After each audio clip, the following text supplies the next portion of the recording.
विराज बैठ के प्रसन्न हो। मुझे अभी ठीक। हाँ, नहीं, ठीक ही रहना चाहिए।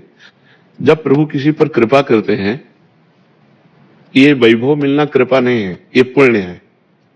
पुण्य से एक घोर पापी को भी बहुत, देखो, पाप करके भी उनका कोई पुण्य है जिससे वो सुकृत पूर्व के सुकृतवश चल रहे हैं, नया पाप है।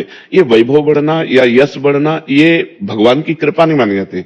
भगवान की कृपा मानी जाती है अंदर का चिंतन बदलना, जिससे आपके अनंत जन्मों के संस्कार भस्म होकर और अगला जो है वो बड़ा उत्तम होगा। अंदर के चिंतन से होता, बाहर से कुछ नहीं होता। अच्छा, अंदर का चिंतन हम लोगों का स्वभाव बन गया बहिर्मुखी।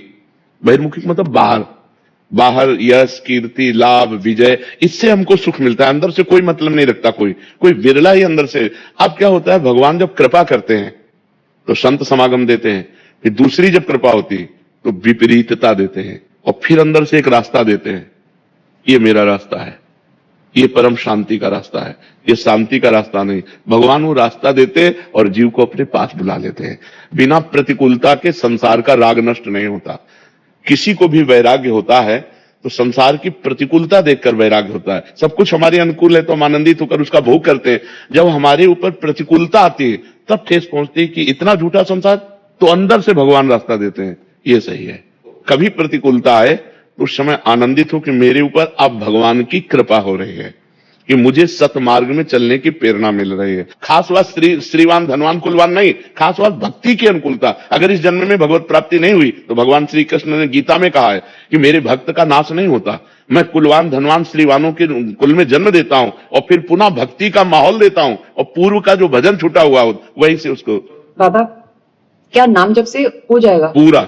ये हम अपने जीवन का अनुभव बताते हैं। सांख्य योग और अष्टांग योग और कर्म योग और भक्ति योग, चारों योगों में प्रवेश रहा है। पहले हम सन्यासी रहे 20 वर्ष। मतलब आप ये समझो कि हमारी इतनी तार्किक बुद्धि रही, हमारी श्रद्धालु बुद्धि नहीं रही, तो हम केवल भावुकता में राधा राधा का प्रचार नहीं कह के हमने सुना और ऐसे ग्रंथों में पढ़ा, ऐसे कह रहे, स्वयं स्वाद लेके कह रहे और विश्वास के साथ कह रहे कि यदि आप राधा राधा जपते हो तो इसी जन्म में भगवत प्राप्ति हो जाएगी, इसी जन्म में।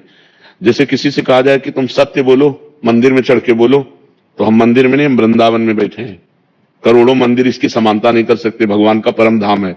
अगर राधा राधा नाम चल रहा है तो इसी जन्म में भगवत प्राप्ति हो जाएगी। हमारी आखिरी श्वास यदि राधा, तो मुझे श्री जी की प्राप्ति, भगवान की प्राप्ति हो जाएगी। इसमें कोई संशय नहीं, और किसी साधनों की कोई आवश्यकता नहीं। आप केवल अंदर ही अंदर चलाइए और लिखिए,